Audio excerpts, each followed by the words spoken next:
ਜਦੋਂ ਪੇਕਿਆਂ ਤੋਂ ਟਿਊਸ਼ਨ ਲਈਏ, ਜਦੋਂ ਮਾਪਿਆਂ ਦੀਆਂ ਸਲਾਹਾਂ ਲਈਏ ਤੇ ਫਿਰ ਧੀ ਵਸ ਬੈਠੀ, ਫਿਰ ਵਸੇਬੇ ਹੋ ਬੈਠੇ ਨੇ। 95% ਧੀ ਦਾ ਘਰ ਵਜਾੜਨ ਦੇ ਵਿੱਚ ਪੇਕਿਆਂ ਦਾ ਹੱਥ ਹੁੰਦਾ, ਮਾਪਿਆਂ ਦਾ ਹੱਥ ਹੁੰਦਾ।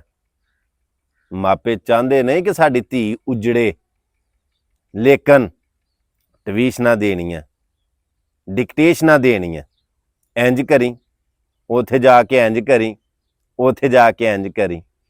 ਤੁਸੀਂ ਲੱਖ ਵਾਰੀ ਆਖੋ ਨਾ, ਤੁਹਾਡੇ ਘਰ ਦੇ ਵਿੱਚ ਕਦੀ ਊਂਚ ਨੀਚ ਨਹੀਂ ਹੋਈ, ਕਦੀ ਵੀ ਸਰਦੀ ਗਰਮੀ ਨਹੀਂ ਹੋਈ, ਮੈਂ ਮੰਨਦਾ ਹੀ ਨਹੀਂ। ਭਾਂਡੇ ਨਾਲ ਭਾਂਡਾ ਖੈ ਹੀ ਪੈਂਦਾ, ਊਂਚ ਨੀਚ ਹੋ ਹੀ ਜਾਂਦੀ। ਅਸੀਂ ਵੀ ਧੀਆਂ ਭੈਣਾਂ ਵਾਲੇ ਹਾਂ ਯਾਰ, ਸਾਡੀਆਂ ਵੀ ਧੀਆਂ ਨੇ, ਭੈਣਾਂ ਨੇ, ਅਸੀਂ ਵੀ, ਮੇਰਾ ਮਤਲਬ ਇਹ ਸਾਰੀ ਚੀਜ਼ ਨੂੰ ਸਮਝਨੇ ਆ।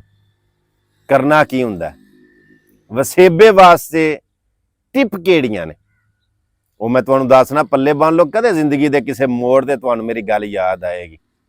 ਸਭ ਤੋਂ ਪਹਿਲਾਂ ਮੇਰੀ ਬੀਬੀਆਂ ਨਾਲ ਗੁਜ਼ਾਰਿਸ਼ ਹੈ ਕਿ ਮੇਰੀ ਭੈਣ, ਜੇ ਤੂੰ ਚਾਹਨੀ ਹੈ ਨਾ ਕਿ ਮੈਂ ਅਗਲੇ ਘਰ ਰਾਣੀ ਬਣ ਕੇ ਰਾਜ ਕਰਾਂ, ਤੇ ਯਾਦ ਰੱਖੀ, ਰਾਣੀਆਂ ਬਾਦਸ਼ਾਹਾਂ ਦੀਆਂ ਹੁੰਦੀਆਂ ਨੇ, ਮਲਕਾ ਬਾਦਸ਼ਾਹ ਦੀ ਹੁੰਦੀ ਹੈ।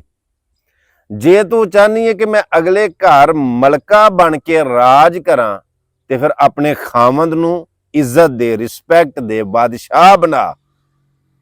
ਜੇ ਆਪਣੇ ਬੰਦੇ ਨੂੰ ਹੀ, ਆਪਣੇ ਖਾਮੰਦ ਨੂੰ ਹੀ ਤੂੰ ਨੌਕਰ ਬਣਾਏ ਦੀ ਨਾ, ਤੇ ਤੂੰ ਵੀ ਤੇ ਨੌਕਰਾਣੀ ਬਣਨਾ ਨਾ।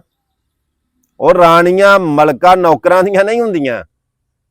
ਜੇ ਰਾਜ ਕਰਨਾ ਹੋਵੇ ਮਲਕਾ ਬਣ ਕੇ, ਚਦਰਾ ਕਰਨੀ ਹੋਵੇ, ਰਾਣੀ ਬਣਨਾ ਹੋਵੇ, ਤੇ ਫਿਰ ਆਪਣੇ ਖਾਮੰਦ ਨੂੰ ਬਾਦਸ਼ਾਹ ਬਣਾਓ।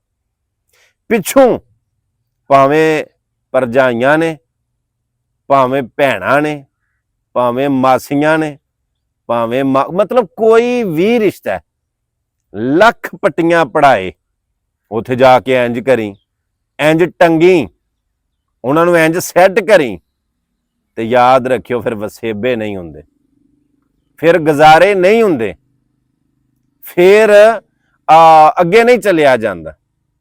ਮੈਂ ਲੰਮੀਆਂ ਚੌੜੀਆਂ ਗੱਲਾਂ ਨਹੀਂ ਕਰਦਾ, ਮੇਰੀ ਨਿੱਕੀ ਜਿਹੀ ਵੀਡੀਓ ਆਉਂਦੀ, ਉਹਦੇ ਵਿੱਚ ਸਿੱਖਣ ਵਾਸਤੇ ਕੋਈ ਨਾ ਕੋਈ ਬਾਤ ਹੁੰਦੀ ਹੈ। ਮੈਂ ਮਸ਼ਵਰਾ ਦੇਣਾ, ਜੇ ਘਰ ਵਸਾਣਾ ਹੋਵੇ ਫਿਰ ਵੇਖੋ ਕਿ ਮੈਂ ਦੋਹਰਾ ਜਨਮ ਲਿਆ।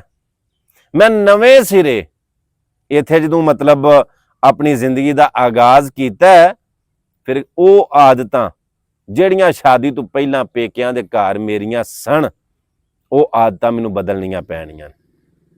ਮੀਆਂ ਸਾਹਿਬ ਫਰਮਾਉਂਦੇ ਨੇ ਨਾ, ਮੈਂ ਗੁੱਡੀ ਹੱਥ ਡੋਰ ਸਜਣ ਦੇ, ਉਹ ਜਿਵੇਂ ਰੱਖੇ ਉੰਝ ਰਹਿਣਾ।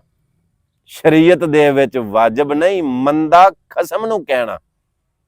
ਤੇ ਜਿਹੜੀ ਖਸਮ ਦੇ ਨਾਲ ਹੀ ਵਿਗਾੜ ਲੇ, ਜਿਹੜੀ ਬੰਦੇ ਨਾਲ ਹੀ ਵਿਗਾੜ ਲੇ, ਉਹਨੇ ਵਸੇਬੇ ਕੀ ਕਰਨੇ ਨੇ।